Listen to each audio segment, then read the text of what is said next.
Yes, welcome to the Hero Love podcast, where I talk about how much I love Hero. Hero is my pet goat. He likes to ram his face into my butt, and it's wonderful. He does it especially when I read Animorphs. And that's our transition. Hello, I'm Mr. B Natural. Whoa, will I have an actual intro? This is an Animorphs podcast. I mean book club. So an Animorphs book club podcast. An Animorphs book club podcast. Yeah, that's a good name. It's not too long at all. My name is War Prince Be Natural, and I've read all the Animorphs books. I'm Aerith Batter. I've read, I think, like 75% of one book, but not that much else.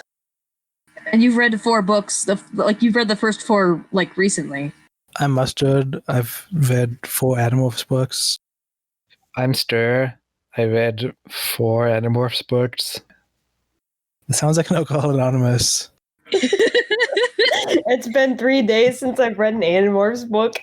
I'm Be Natural. I've read all 64 of them when I was just a child. Wait, okay, are we going to start out by doing a summary? Because I have a whole summary typed out. Yeah. Batter. We're gonna alternate doing the summary. So I did the summary for book 2. Mustard did the summary for book 3. Batter shall do the summary for this book, and Stir will do Stir will do the summary for the next book, and then we'll rotate, so on. All right, yeah. Hey, Batter. I guess we could say that you're up to bat. I'm up to bat. All right, book 4. The message. Cassie morphs a squirrel so she can find out who's been killing the birds in her barn. Tobias shows up and they talk about how they both had weird dreams about sinking into the ocean while someone calls to them from the bottom. On the news, the Animorphs see that some old guy found a piece of weird metal on the beach. Jake says he thinks it's Indolite metal based on that one time he went into Prince Elfangor's ship. Cassie and Tobias pass out and have a dream again. They realize it was probably an Indolite calling for help and all decide to go rescue it. They go to a beach and get chased around by controllers who are out looking for the Indolite as well. The reason that the message was sent for Indolites to hear, so Visitor 3 heard it as well. Cassie and Tobias heard it because Cassie is the best morpher and Tobias is stuck in morph. They go to the gardens and acquire dolphins, even though Cassie feels kind of edgy about it since dolphins are so intelligent and stuff. They morph dolphins at the river and go out to the beach. They play around in the water for a while. Tobias yells at them to quit screwing around. They find some sharks attacking a whale and go save it. Marco gets hurt, but he demorphs and remorphs into a dolphin, which heals him. The whale holds him up so he doesn't drown. He uses sea mammal magic to tell Cassie about his experiences in finding the Indolite ship and whatnot. Cassie wants to give up on saving the Indolite, but Marco for once convinces her that it's a good idea. They turn into dolphins and find the ship. It's round and big and has a park inside. They're running out of air, so they quickly figure out how to get inside and morph back into humans. They meet Axe the Indolite, who is Prince Elfangor's brother. He is suspicious of them at first, but trusts them when they explain their backstory and say they are fighting the Yeerks. He tells them about how a battle with the Yeerks made half his ship crash into the ocean with only him alive. He also tells them that the Yeerks want to destroy Earth's environment. Cassie feels hate for the first time.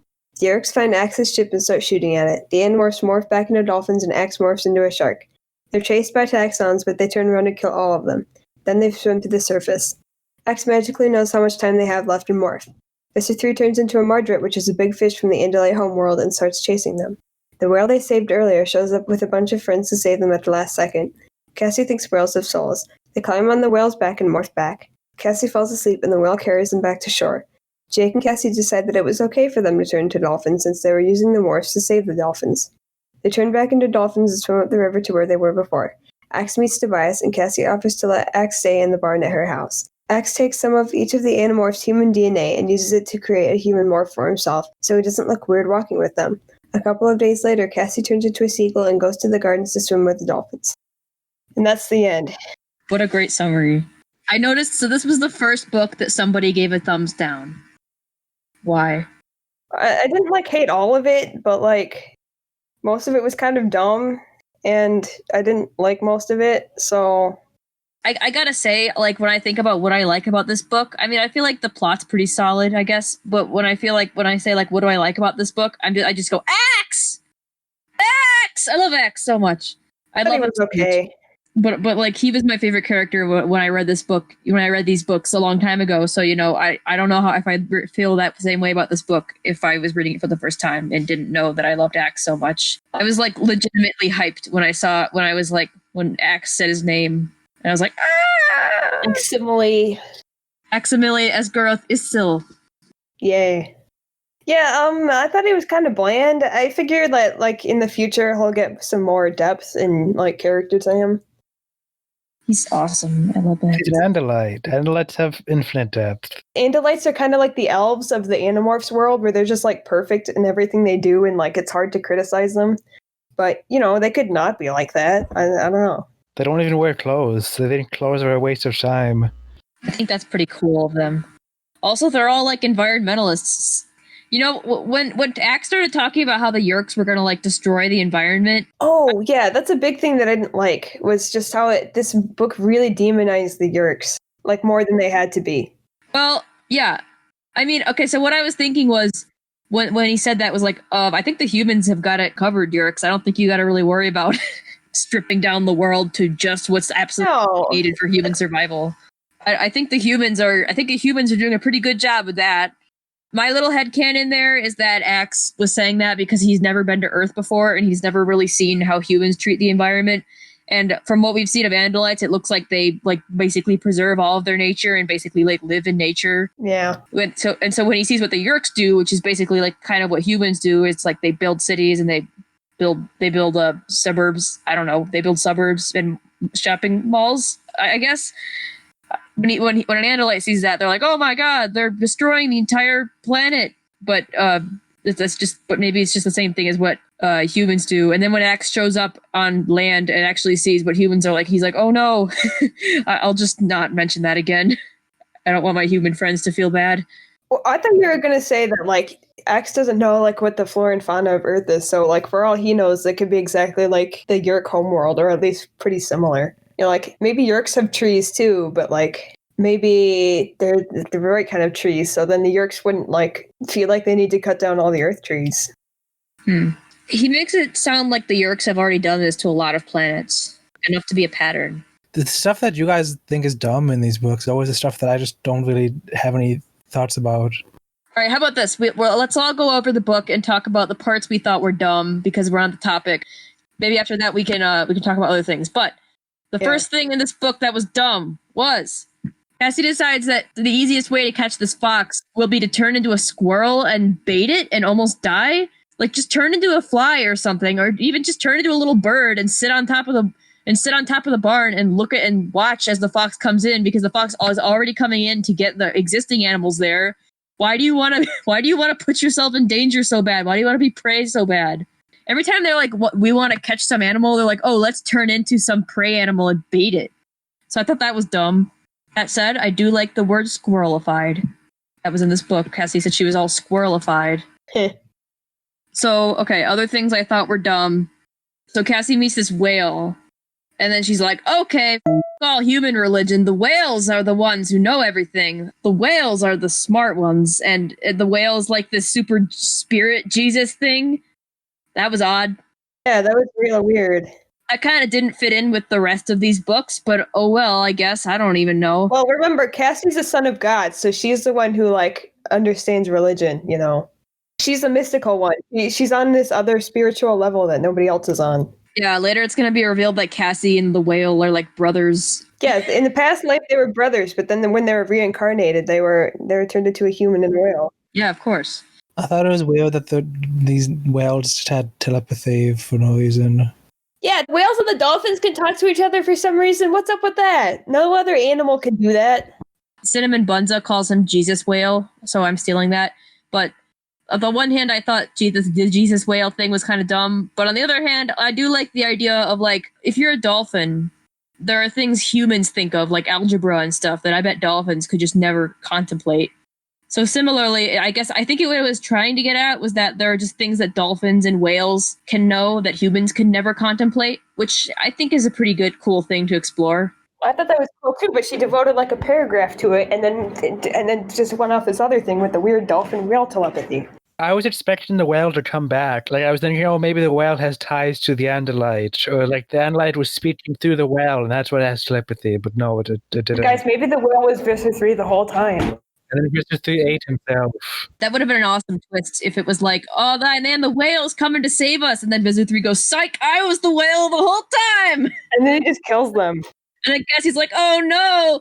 Yeah, people were talking about how like the fight / chase scene at the ends are getting kind of stale, and I did feel that This one I definitely felt was stale. This one was very the best one. What? This was definitely the best one. For the past 3 freaking episodes, I was talking about like how it's good that they fail and that they run and fight and stuff. Why do you think this is a good one but not the other ones? It wasn't okay. Every other one, it was, oh look, they met Visser 3 again, and then they run away and hardly managed to escape again, and they're all tired again. But this was at least something That's different. exactly what this one does. No, the whales come. The Jesus whales come. It's just a whale ex machina. That's like the worst trope. Great. No. I just thought it felt very obligatory that it was like, oh no, Visser 3 had just happened to show up in the same exact location, the same exact time as we did. Like, it makes sense that he's also looking for the Andalite because he's getting the visions or whatever. But, like, why did he have to show up at the exact same time?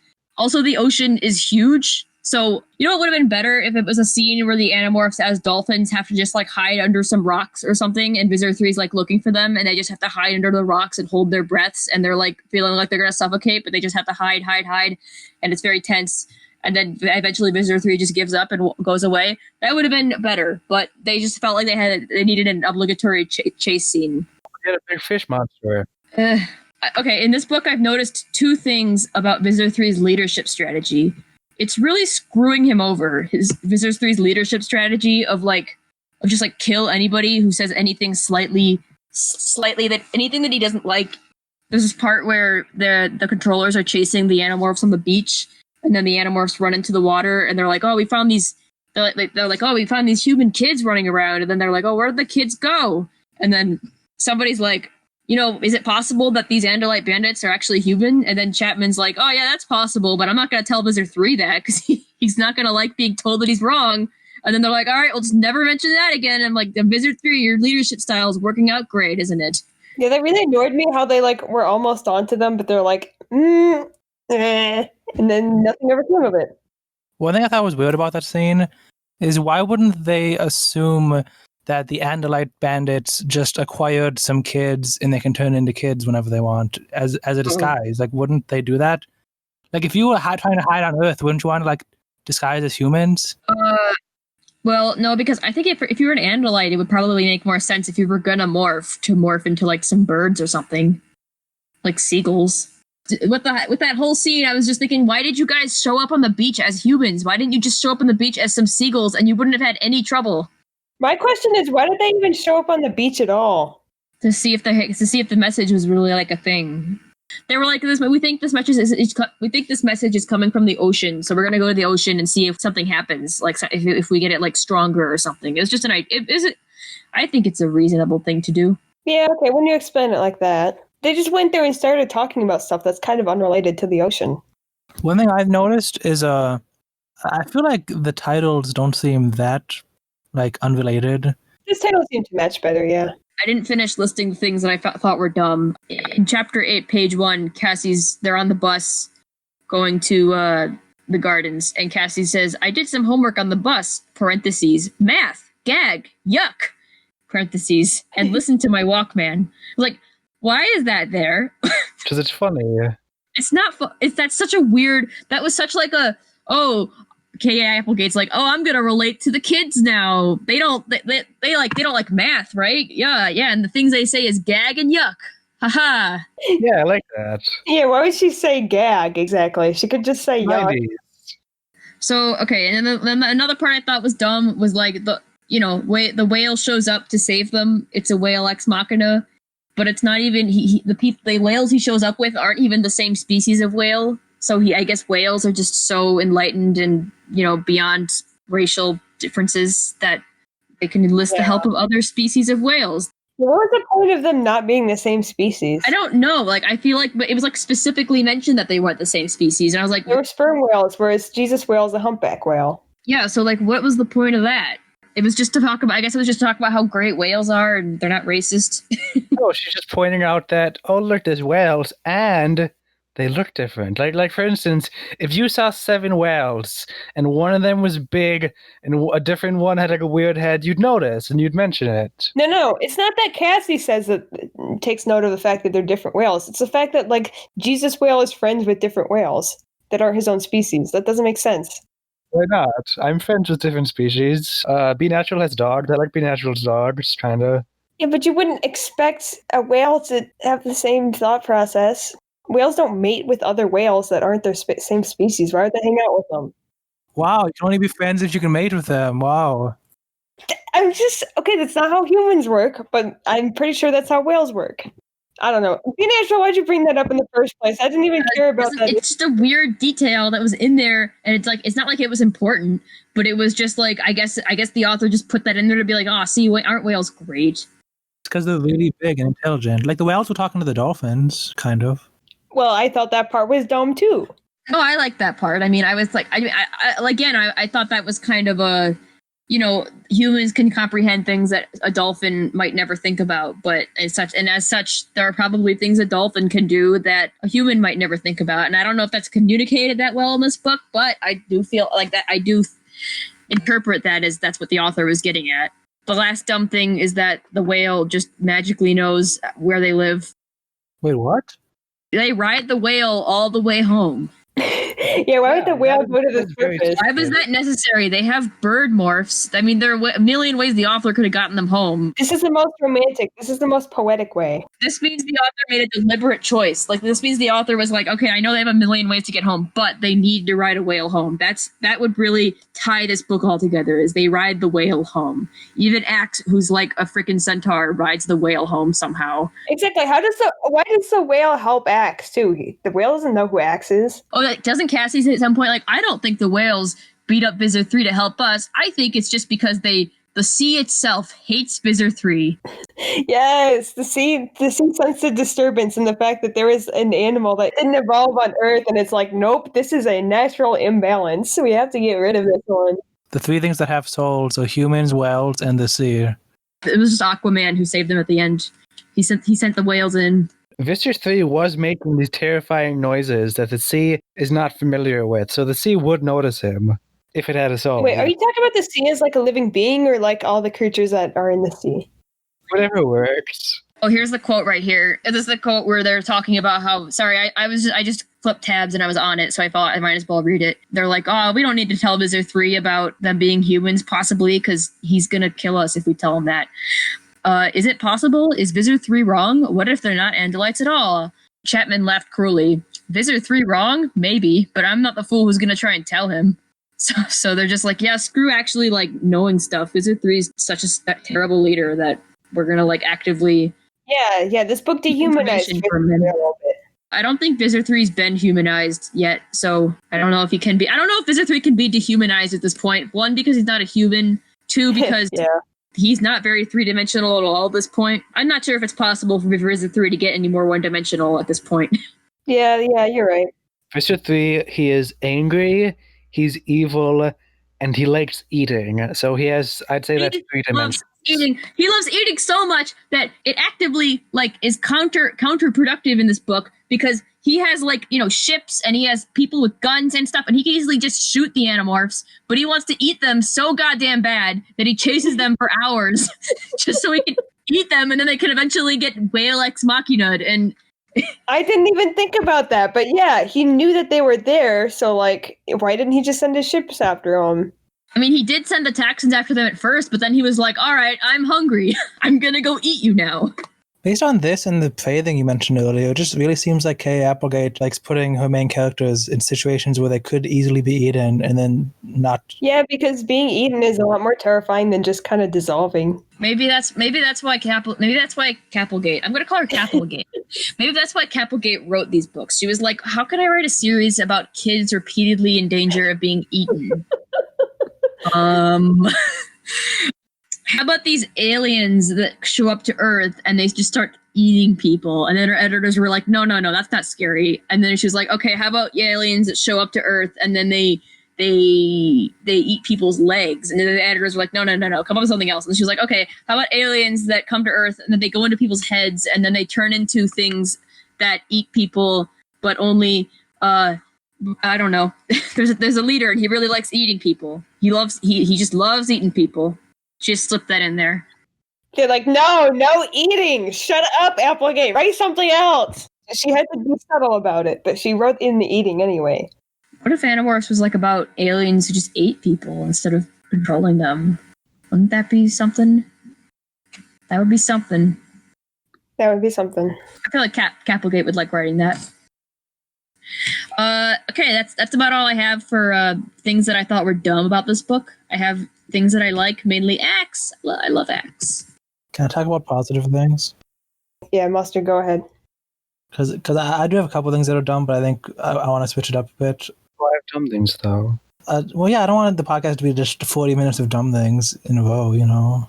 I don't know. Mustard, you may talk about whatever you see as fit. I thought this book was a return to form of the first book. Yeah, it's pretty similar to the first book. Like, if I were to make like an abridged Animorphs series, so I would so far include the first book and this book. Oh, What? But there's like important stuff established in the intervening books. Not really. And like if I was like reading these to like a kid or something, I would skip books 2 and 3 because it's all angst. Now I like book 2 and 3. I think they're better than this book. But this book 2 and 3 is like mostly angst and they don't really learn much that can't easily be explained in like one sentence. If I'm reading to my kids, I want them to know what angst is. And I think the second and third are the best written. Yeah, I agree with that. But this one and I don't see what's the point of like sheltering my kids from well-written work. No, if I read this to my kids, I'm going to read all the books to them. Why would I not? Well, if I only want to read some of them. I think 2 and 3 are better books, but this one and okay, what does this book establish exactly? Axe! The first one they find an alien and they learn about alien stuff, and this one they find another alien and they learn about alien telepathy and alien planets.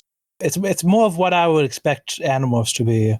When 2 and 3 was very depressing and sad and well written, Yeah, which I liked more, but it's not at all what I expected.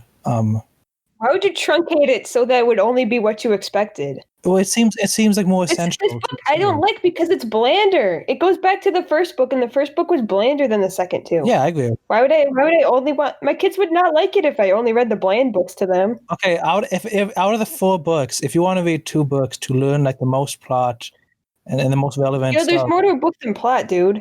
If I were to pick one book, I would pick the Tobias one. Yeah, I agree with that. Dude, all of the books cover what everything that's happened in the book so far. So if you're gonna be technical about this, you could just read them this book, and that would cover everything. he could just read them the last book, and it would cover everything. Yeah, you could literally do that. So I don't understand this situation that you're trying to set up. I'm just saying that it seems more child books. I don't know. I just don't believe in the doctrine of treating children like children. You know why do I have to talk down to them? I don't think having a really depressing, showing your kid a really depressing story when they're like 5 years old is not talking down to them. I think if you're like, hey kid, let's read Animorphs, you'd want to read them all of Animorphs, and then if after 3 they're like, man, I don't like that, then they'll be like, I guess you don't like Animorphs. Let's read the Babysitter's Club. Let's go. That's exactly how I would go about it. Yeah. I mean, just reading them the first book and then skipping to the 4th book, that just sounds evil to me. I don't know. If you're like, kid, to me that kind of sounds like, hey kid, you know what movie you'll really like? I'm going to show you Citizen Kane, but I'm just going to like cut out all the talking parts, and you're only going to see the parts where there's like birds, because kids like birds. No, it'd be like if you want to watch all the Marvel, if you want to show your kids the Marvel movies, you're going to show them the cool ones like Guardians of the Galaxy and friggin' Civil War or whatever. You're not going to show them like the boring ones like Hulk. You're going to show them those 2, but then maybe you would like show them the rest later. Yeah, maybe, but you don't want to show them like Hulk because Hulk is scary and like whatever. I haven't seen it. I don't know. It's scary. You don't want to show your kids scary movies. You want to show them the cool action and the aliens and stuff. Scary movies are cool. Not shoot little 5-year-olds that get scared. Why would I want to show my 5-year-old the Avengers if I don't think all of the Avengers movies are appropriate for them? Because most of them are, and kids would love them. Hey, can we get back on topic? Yeah. I have nothing to say about this. It's like one of my favorite movies, The Princess Bride. The whole plot is just grandpa's reading this book to his kid, and he just skips all over all like the romance and the entire movie is just like, oh, I'll read my kid just the action parts. and he'll love it. And that's what I get out of that, is by stripping over the stuff that isn't what you see on the cover, you're doing a favor of just getting straight to what you expect and what you want out of the series as a kid. Yeah, that's actually really brilliant. Because have you read the original book? Yeah. Princess Bride is amazing. Yeah, that's totally what the angle that it plays from, and I think it does a good job. But like, you know, Did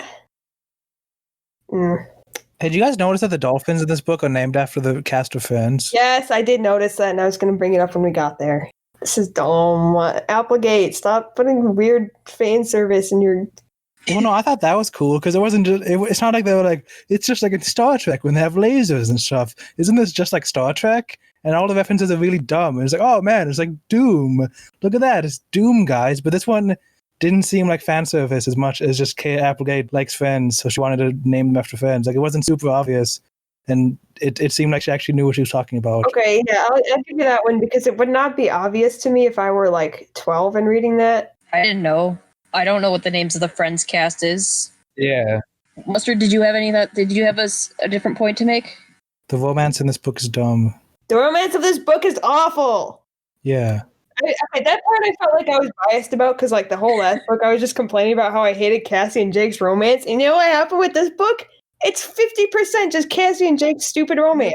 They ended it in the exact same way as Tobias and Rachel's romance. It was like, oh, Tobias, I want to tell you something. And it's like, oh, I already know, man. And it was like the exact same thing where they thought they were going to die. I did it way worse in this one.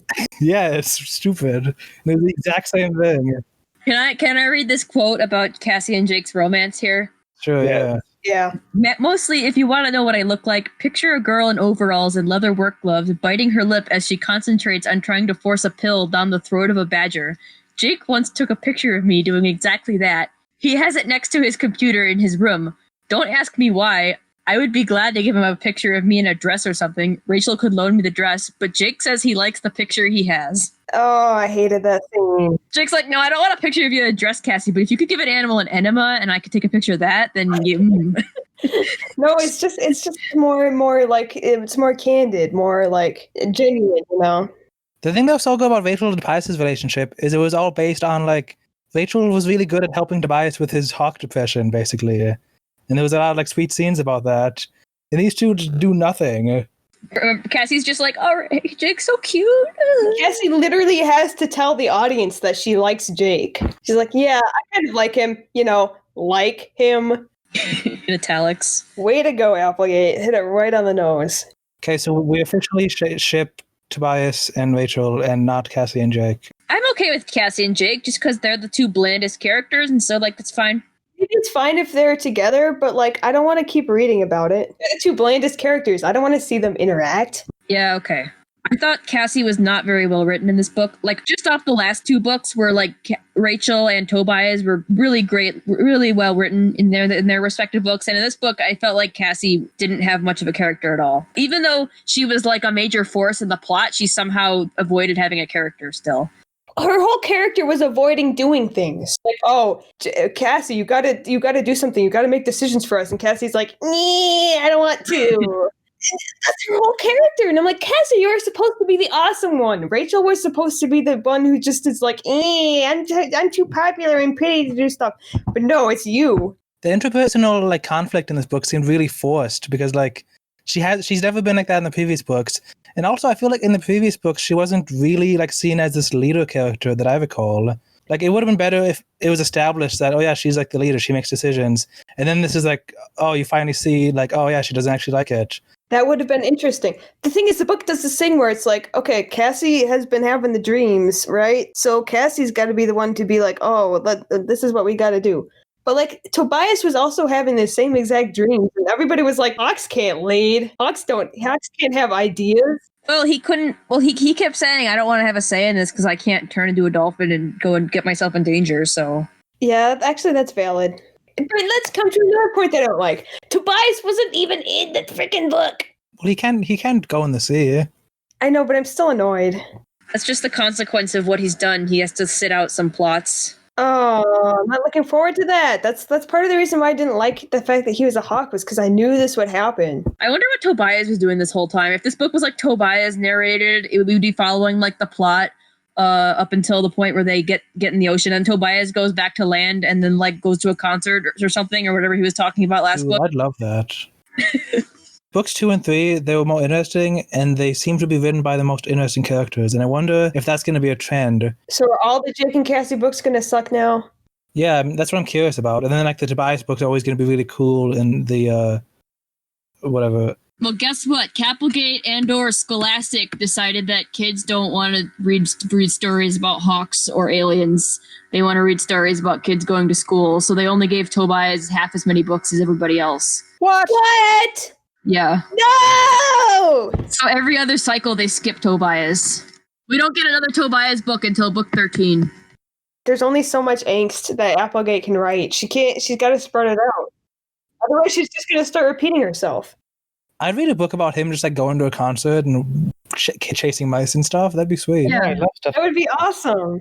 Tobias being a hawk, doing hawk stuff, was my favorite part of the whole Tobias book, because they're just like, yeah, this is nice. It's Tobias. He's a hawk. He's Hawk Tobias. Earlier, someone mentioned how like, oh, I wonder if Kapplegate just like made Tobias a hawk because she wanted an animal character. Well, clearly not.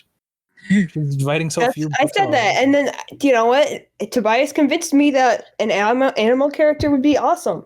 Yeah. But apparently, that's not going to happen. Anyway, spoiler though. Don't tell us that kind of stuff. It's not really Yeah, a I don't spoiler. think that's much of a spoiler. That doesn't spoil the plot or anything. It spoils the surprises of the authors. I won't be thoroughly disappointed by the lack of Tobias. How dare you take that away from us? Yeah, no, she did us a service, because if that were so, I would have just like spent the first 5 minutes of the podcast screaming. But now I'm gonna be more subdued, because I'll be prepared for it. Just on a random note here, I'm at the part of the book where Jake and Cassie are romantically shoveling manure together, and then there's this part where Cassie says he looked serious again, almost hard. That's it. That's all I have to say. What? When? It's right after Cassie is talking about her grandma too. Oh yeah, we got some more clues about like the geography of the. There are so many freaking clues. You could figure this out so easily where they live. First of all, they live in a place where there's anoles all over the place, and apparently you can run around as an anole in your school, and like that's a good disguise because nobody will think that's weird. They live in a place where they have a national forest, and they even describe the composition of the national forest at some point. Like they say it's birches and elms and oaks or something. They live in a place where there's mountains, like about an hour or two's walk away from where they live. They live in a place where they're on the coast and there's a river going out into the sea. You could figure out, like, we've narrowed it down to like freaking, less than 10 states at this point. Yeah. So great job, guys. I mean, when you have 5 different kids writing, They can't really coordinate. Yeah, they don't think about like what little details would give away stuff. So anyway, Whoa, dude, we should read some of Applegate's other books after we do Animorphs.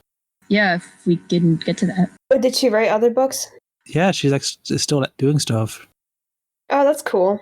Okay, so one thing about Cassie's character, they act like Cassie's like the support person for everybody else. Like, she goes to Marco's house, and then Marco's comes out, and then he just immediately opens up to her and starts talking about all of his problems. They have good chemistry. I don't know what Applegate is thinking, putting Cassie and Jake together. Yeah, I liked the actual conversation they had, but Marco just kind of opens up to her for no reason, and they act like it's because Cassie's like some kind of helper person, but she hasn't really done anything to justify that. Like, nothing. She hasn't done anything in these books to show that she's like really understanding of other people or anything. So it just seems like it comes out of nowhere. It's a tell don't show kind of moment. You're right. Everybody talks about how empathic Cassie is and how she's always the one to break up arguments. Have I seen a single argument between these characters yet? No. What they call an argument is like Marco saying something mean or dumb, and then Rachel being like, "Hey, stop being sexist, Marco," and then like that's it. Okay, so I'm going to read this part from Marco. For a while, Marco didn't answer. He just came over and leaned on the railing beside me. "I'm scared all the time now, Cassie," he said at last. "I'm scared to fight the Yeerks, and I'm scared of what will happen if I don't. I look at Tobias, and what happened to him scares me to death. What if I get stuck in Morph someday? And most of all, I am scared of Visor 3. He says of him, but then Cassie goes, "Oh, every time people say him, we know that we're talking about Visor 3.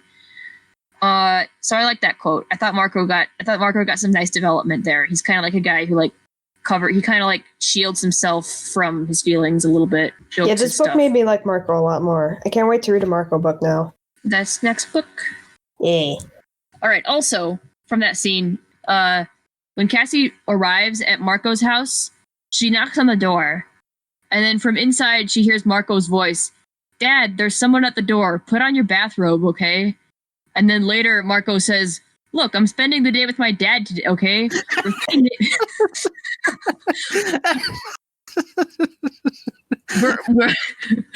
He says, we're thinking maybe we'll, do something together.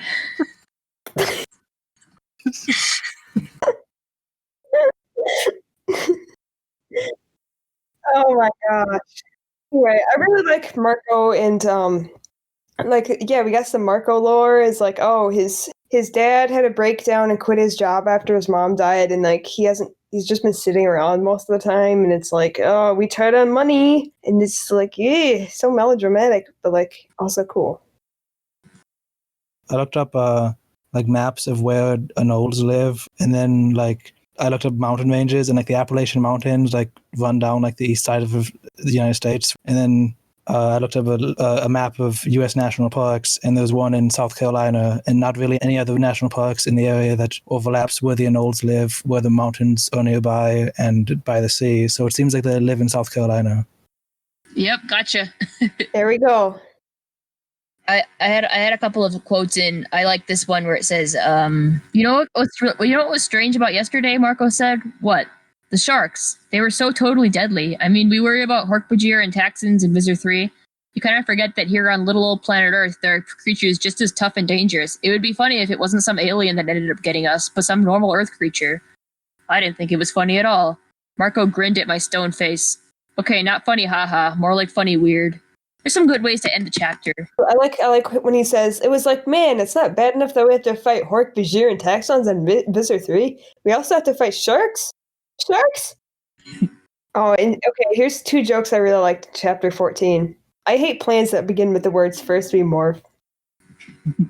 Yeah. That's just serious. He's not that serious about it, though. I mean, like, all of their plans have to start with first remorph. And then, how about if we just walk over to Chapman's house and tell him to call Visor 3 to finish this off? It's so much easier, and the results will be the same. Man, Marco's good. What? You didn't think that one was good? No, that's just like a lame like joke that you hear in a cartoon. I hear that all the time. Half of Marco's jokes are lame and in cartoons and things that I've heard all the time. Okay, I also like dumb jokes. Just some of them are just too dumb for me, and that one wasn't. I feel like the ones that you don't like are ones you're used to seeing in books, but we like didn't read as many kids' books as you did. Yeah, that's what I said before. Like, a lot of these jokes are stuff that they would have in a Goosebumps book. It just seemed a little bit dark. Like, oh yeah, that's a very morbid book. That's something you do in a cartoon, I think. And I watched a lot of cartoons as a kid. I can see Sonic saying that. Yeah, he'd say, "Oh, I wish Eggman just finished it up, yeah, fast." Sonic is Marco. Speaking of morbid, I thought I noticed. Okay, so there's like parts where there's like violence to the kids, and I thought it was interesting. What I assume, at least, is that she's allowed to write about the kids being like horribly injured or whatever, as long as they're in animal form. Because I don't think you're allowed to like bite off kids' arms and like burn their skin off in children's books. But if they're morphed as like a fish, it's okay. I thought that was interesting. I didn't think about that. Because like Marco gets gets attacked by a shark and his, I don't remember exactly, his tail fin is bit off or something. His tail is bitten off. Yeah, and when they're morphed as fish, they're like, oh, it feels like my skin is burning. It's like burning my skin off, and it's like, man, if these are kids, and the skin is burning, and the body parts are being bit off, but it's fine because they're in animal bodies, I guess.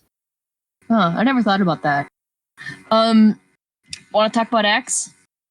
What about him? I was gonna say, we finally got an answer as to what happens when they get injured. So Marco gets injured, but then he just turns back into a human, and the DNA works so that when he's a human, he's not injured anymore. Yeah. Which I thought that was okay. I mean, it's a good way for them to heal themselves, but it still felt like kind of a cop out to me. I mean, it was kind of referenced in the first book when they had like an injured animal like at the zoo, and then they acquired it. Hold up 1 second. Elfangor is burned. Why doesn't he just morph into something else, then morph back into an Andalite? Yep. This could be any Andalites could just never be injured ever at all because of this. Maybe he's so burned that it like broke his concentration and his ability to morph. I have my own theory about that, but we'll need to read a Chronicles book for it to make any sense. Wait, Elfangor was burned? I don't remember that. Why do you think he was dying? He had like a Dracon beam burn on him or something. Oh. Yeah. I have my own theories, and or alternate universe explanations, but we can get to that when we get to that. I think Applegate just didn't think of it. Just like how she didn't think about like the how the telekinesis would work in the first book when Jake like telekinetically talks to Tobias while he's a human. Yeah. There's a lot of what's it called? Hemming and hawing. There's a lot of just Hemming and hawing? Hemming and hawing. Hemming and hawing? I think it's there's a lot of hooplening and hocklabashing about how the morphs work and how they and what exactly they copy about the animal and what they don't. Because like if you want to be really strict about it, I mean, shouldn't they when they morph back to humans, shouldn't they like not have belly buttons? And what about their microbiomes? You're right, yeah. And what about pierced ears? Hang on. They didn't get hurt as humans, right? So I think maybe like whatever your original form is retains all of its injuries and stuff. That would be an explanation, yeah. And then all the morphs, they change stuff. Like the morphs always go back to normal, but since that's your original body, it retains all of its whatever. It doesn't change. Okay. And we'll have to find out. We will. What did you want to say about Axe? I love Axe so freaking much. I just love him. I love him. He's my favorite character. I haven't really. I'll have to see if he's still my favorite character upon reread, but he was definitely my favorite when I originally read this. And I love how he calls Jake Prince Jake, even though Jake says, "Don't call me Prince." I just love that. I mean, maybe I just love that because it's nostalgia, but that's just. I love Axe. That seemed kind of cliche to me. Yeah. I think a lot of the things X did seemed kind of cliche. I mean, they made sense, but they just didn't really get me going. I don't know. I like that he didn't know how to put on clothes. A few minutes later, we turned around. We all stared. Axe had the t-shirt pulled up like a baggy pair of shorts. The boxers were on his head. That reminds me of like when I was a kid. I like would take like my parents' clothes and like I'd take the shirts and I put them on his pants. Why would you do that? It was fun. 'Cause when you're a little kid, your parents' clothes are like huge, so you can like do anything you want with them. All right. Anyway, yeah, I thought the whole scene where X was turning into a human was kind of weird and gross. It was like the first book all over again, where it's like nakedness. They're like, "Oh, is X going to be a boy or a girl?" And X is like, "Boy, I guess." And then they're like, "Okay, Cassie and Rachel turn around again." I don't know. It's weird, dude. Wait, they didn't all turn around? Well, okay, I'm not. No, they were quoting, like, "All right, Axe, you're a directly. boy. Marco and Jake and Tobias can watch." Oh, watch his penis growing out of his body. They did that. Yeah, they did that. It was weird. I think the lore about the Andalite world was sort of cool. There's like crystals growing in the water. That's pretty cool. I was annoyed about the Yerks trying to destroy everything because I thought it made them sound too evil. Mm-hmm. My impression of the book is that it was kind of boring, and then Axe showed up, and then I'm like, okay, this book's great, and then the rest of it was good. I love Axe. I like Axe making the mouth sounds when he's a human. That was cute. I like that. Yeah. No. I chose male because I am male. Word. Male. Is that a good choice? Yes. Strange. I like how he talks. Yeah. That was fun to hear in the audiobook. How do you look? Look Oh, I up. bet it was. How do you look around? Ound. Behind? Guys, talking like isn't an instinct. Like you have to learn how to talk. Yeah, it's an instinct. Talking? Yeah. Didn't we talk about this last week when I was like arguing about being able to talk with your butthole or something? What? When did we do that? I don't remember that. No one did that. You did that. That was a dream. You had it. No, you guys were like, I was arguing about like whether or not like being able to speak, like if like how about like sign language. And I'm like, no, you could probably speak with your butt if you had to, and you like we just happen to use a mouth because it's a convenient way to speak, but you can communicate language in multiple different ways. What are you trying to prove here? Axe turned into a human, he should have just started farting, and then he'd been like, "This is how you talk, right?" I just don't want to try the same ground as last week. That's all. All right, anybody got any other things to say? Oh, I like the cover of this book. This is like the only cover where they're actually somewhere, like she's in the ocean. All the other covers are just floating in some weird psychedelic background. There's only one part of the morph that I thought would look really weird, and that's the second one. Yeah. I think this cover's also good because it looks like she's actually in her morph suit. Yeah. She's not wearing freaking tennis shoes and a jacket. She's not wearing a jean jacket. It's like whoever designed this cover actually read the book or knows the gist of the Animorphs. No, the person who made this cover was like, "Oh, dolphins live in the ocean. Let's just put her in the ocean." And of course, she's gonna be wearing a wetsuit because what are we gonna do? Draw a 12-year-old in a bikini? No, it said that the girls wear leotards as the morph suits, when the guys wear like shorts and Yeah, t-shirts. she's got like a wetsuit here. What is that? I wish they'd all wear wetsuits because I like that idea better than the girls wearing leotards and the guys wearing shorts and shirts. It makes sense that Rachel would wear. It makes sense that Rachel would wear a leotard because she does gymnastics and she has that. Yeah, like she'd already have one. I don't know about Cassie though. I would picture Cassie wearing a shorts and shirt, I guess. Actually, if Cassie had a leotard lying around, she'd probably wear that because Cassie doesn't care about how she looks, and she just put on the easiest thing to put on, which would be a leotard, because then she only has to remember one article of clothing instead of two. Whereas the boys are like, I don't want to wear a leotard. That's gay. So there you go. What is it? What is that bumping you always do in the background? What? That What? bumping. You're like tapping your mic or something. What is that? Oh, I'm tapping my screen with my touch screen. I'm just Edit scrolling. that out. That always gets in the recording, but just so you know, and I never know. I'm always like, what the heck is that tapping? What's going on? Do you want me to say anything over again? No. I love Tobias's reaction to Axe. It says, I think it. Let me see if let me find it. I'm while you're looking for that, I'm surprised that they gave the Andalite a nickname. Like, to me, Andalites seem like very formal creatures that wouldn't just say, "Oh yes, give me a one-syllable nickname. I'm fine with that." But they did, and it's just his name's Axe now. Yeah, I like that because it was Marco, and he's like the person who would do that.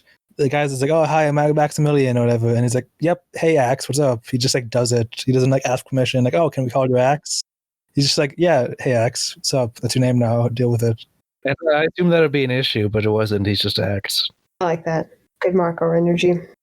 Prince Elfangor was your brother? Tobias demanded. His hawk's eyes glittered. I was with him at the end. I thought that part was. I just imagined Tobias like in like a freaking in anime, and his eyes are like. Oh, But I thought the line like, "Oh, I was with him at the end." I thought that was like really weird. well, that makes sense. That makes sense as the thing to say when you're consoling somebody. Yeah, but it was just weird because he's like, "Oh," he's like excited, but then he's like, "I was with him at the end." It's not like he's just like flutters down, like puts his wing over Axe's shoulder, and he's like, "It's okay, Axe. It's gonna be okay. I was with him at the end." It wasn't like they were just like, "Oh yeah, I remember when he died." Well, that's not how I interpreted it. Did I tell you that he got eaten alive? Yeah, they didn't say that. They just said, well, yes, he fought till the end, and he died saving us. So when he said, did he die fighting, I thought they were going to say, he got eaten. He fought Visser 3's digestive juices till the end. I think we got some insight as to why Marco likes upsetting people. Near the end of chapter 13, someone, Cassie, I think, says, Marco, for a guy who's always joking around and being annoying, you're awfully smart. And Marco says, yeah, I know, but don't tell anyone, it'll destroy my image. So Marco's just a clown. He's just fooling around. I like that part. I wrote that part down. It would destroy my image. Well, do we have anything else to say about this book? I have a quote I found that I wrote down I liked. When winter comes, we are going to be some sad little Animorphs. Oh yeah, when Marco was like, "Guys, we can't morph winter clothing. How are we gonna?" That was a good thing. I'm glad he brought that up because now I'm wondering how well they do it in the winter. Well, they're in South Carolina apparently, so I guess that gets kind of cold there. Well, maybe they're thinking by the doesn't the ocean get kind of okay? Hold on, we have to look up a map of ocean current. No, let's wrap up. Yeah, we're not going into geography today. Anyone else have anything to say? Nah. I look forward a lot to the next book and to future books where we get to read more about X because I just love him so much. Tobias is still my favorite, even though he wasn't even in this freaking book. Tobias is just watching TV, okay? Think of me and all who fly free. Tobias was just chilling. Oh, want to talk about the last part of this book where like Cassie goes to the dolphins after hours at the gardens, and then they're like, Oh, yes. and then they're like, "Come dance with us, Cassie," and then she does.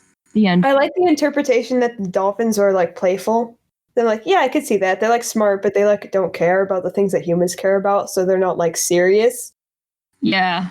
They know what's going on, and they know enough about what's going on to be like, yeah, okay, we're safe, we're good. Let's just play around. Okay, but here's the thing. That part like scared me because it's like nighttime. The sun's not there, as you can see the time.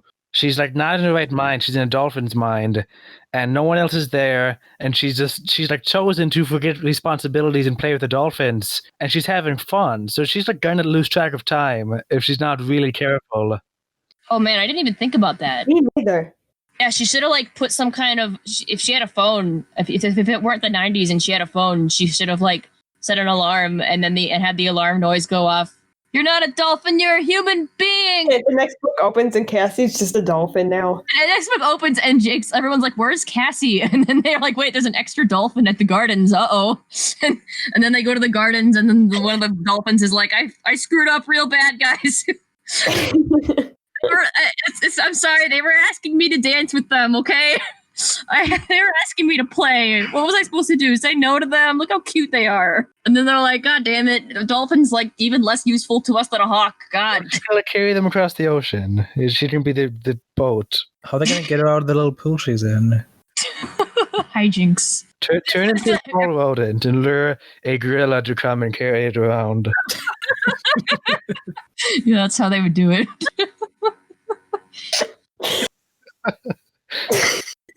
How do you rate this book out of 10, everyone? 6.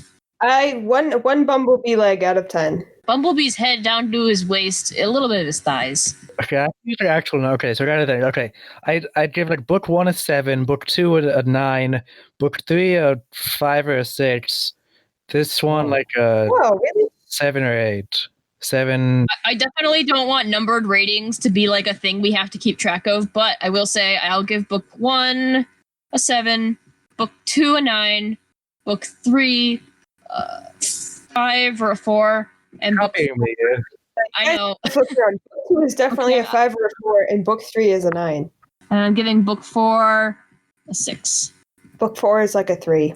I'm split on book 4 because the first half, which was really boring to me, then Axe showed up and it just went up a lot. Hey, can Axe like digest wheat? Because now he's just like living at Cassie's barn, like in the woods next to her house. You gotta watch him slurp applesauce through those slits in his mouth. Cassie have to bring applesauce out to him. Her parents will be like, "You're eating a lot of applesauce recently, Cassie. You okay? You're eating like enough applesauce to feed like a small horse or something like that." No, like a deer. Like a deer, but also a human. Like a deer, but if it had like a few extra legs, you know? Yeah, a deer with a few extra limbs and a really long, strong tail. Cassie, we know a lot about animals, so we can tell from your applesauce intake that you're eating as if you were, oh my god, Cassie, you're an Andalite bandit. And then they reveal themselves as Yerk. They realized because of their applesauce intake. Did you call it Kappelsauce because of Kapplegate? What? I don't think I ever said applesauce. I think you said Kappelsauce, as in like Kapplegate. No, maybe. All right, I don't know. You're eating like enough applesauce to feed like a small horse. Oh, do we have anything to say about Cassie being like, oh, I don't want to morph dolphins because that's wrong? That's a pretty big part, except that it wasn't. It was just like, oh, I don't know. All right, she does it. And then she's like, oh, I don't know if I should have done that. And Jake's like, no. It's good, okay? And she's like, okay, it's good. And then she's like, wait, but I still don't know. I got to ask them if they're fine with it. But and then she doesn't find out. Yeah. Oh, hey, did it seem weird to anybody else that they just decided to fight the taxons? No. To me, that just did not seem like a fair fight at first. Like, I thought the taxons would just, like, destroy them. I thought it was funny with Cassie was like, we can't morph dolphins. That's evil because dolphins are so smart and they don't want their identities stolen. think of all the dolphin identity theft that goes on every day. And then she's like, I'm gonna fight these taxons, and then she hits them, and then it was like a sledgehammer hitting a bag full of applesauce or something like that. And then her reaction's just ew. Like they just murdered these taxis, and they're just like, ew, that's gross. This bug's disgusting. What is that dragging sound? Oh, I dragged my computer across my bed. That gets picked up too. I'm sorry. Would you like me to repeat whatever it was? No, it sounds fine. I don't know if you want to, but thank you, Mustard, for pointing that out. I will try to be more careful next time and in the future. All right. Well, I think I'm ready to sign off. I don't know. As people keep mentioning things, and I just keep being like, oh yeah, that part was funny, but oh wait, oh yeah, I just found another part that I thought was funny. Marco, they're talking about dreams, and Marco says he has weird dreams about that woman from Baywatch. Oh no. And also King Friday from Mr. Rogers' Neighborhood. I wonder if that's the same dream. Isn't there a part where I think it's Cassie, just Cassie's the main character. Or maybe it might have been Tobias. So one of the people who had a dream was like, oh yes, we both had this dream and we have to follow it and go in the ocean. And then Marco says something like, oh yeah, well I have a dream where I'm sitting on our couch watching TV, and when are we going to do that? Yeah, I like that part. So let me get this straight. We are now making decisions based on Tobias and Cassie's dreams, right? Marco said. And yet my dreams are totally ignored. The fact that I once dreamed about staying home and watching TV in total safety, that means nothing, right? I laughed at that part. I like that. I like the part where he says we're now making decisions based on Tobias and Cassie's dreams. That's a good criticism of Yeah. Not. This book just had dumb things. It's like they're dreaming, and then like Visser 3 shows up for no reason, just to have a Visser 2 chase scene, which was boring and dull anyway. And then they get chased and shot at with bullets for no reason. They're just like there on the beach, and then the controllers were like, oh nope, they gotta die. well, one of them said, "Oh, that was a dumb idea." That's lamp shading, and I won't stand by it. Okay, we're gonna sign off. How many more tangents? Hey, there was a part where Jake says he likes Cassie. Want to talk about that for 10 minutes? I was kind of hoping that the Jake and I'm being natural. I don't know if this is actually going to be logging out, but I'm saying my name in case people forget. I'm better, and I didn't like this book. Goodbye. I'm Mustard, and I think this book didn't annoy me as much. I think this book didn't annoy me as much as the previous book, because in the previous book the kids seemed really stupid and had stupid plans, but in this book the writing was just You're stupid. stupid in this book. I think the kids' plans weren't as dumb as in the previous two books, where they were doing stupid stuff, but stupid stuff. The Natural's good thing was like, oh, they should have just sent one person down there to check it out, and not all of them. But this time they all went down there, and then she was fine with it. Yeah, but in this book, the situation is dumb, and Visser 3 is dumb, and the whole well thing is dumb, so it kind of evens out in his mind, I guess. Anyway, I'm Mustard. Bye. I'm Stir.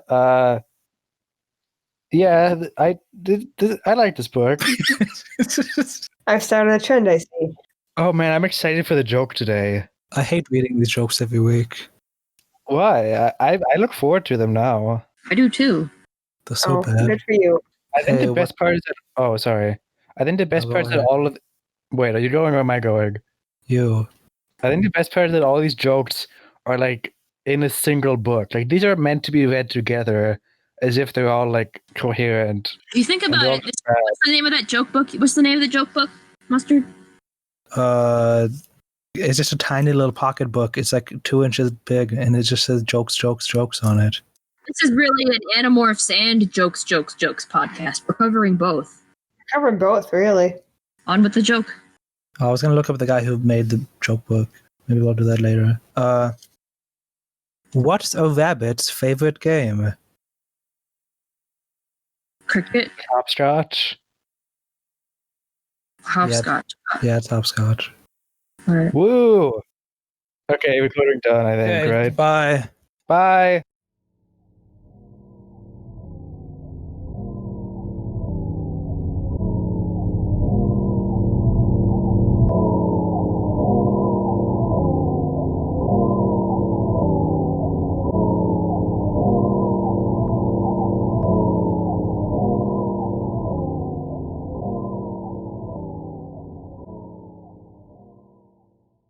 for like naming these episodes, okay, so I think I'm just gonna not number them and then just have them like it'll be like book 1 and then like Yeah, that's a good idea because we're gonna run into the first Megamorphs book pretty soon, and then after that, like if you number them, then they'll be the book number will be one number off. so, like I think the pilot will be episode 1 technically. No, don't do that. No, but it'll only be in the metadata. Let's just let Mustard do his thing. Mustard's great. He's been doing our podcast editing, and he's been doing just mostly everything for us. All we do is scream into the microphone like a bunch of monkeys, and then Mustard turns that into a coherent thing to listen to. So let's just all appreciate what Mustard does and not criticize him too much. Yeah, I just like sentence mix all the screaming into like different syllables that sound like human speech. Every podcast is basically just YouTube poop at this point. Yeah. It's amazing. If we're gonna do a Hop on Pop episode, we should like somehow build it up. Like you guys should mention Hop on Pop every episode. No.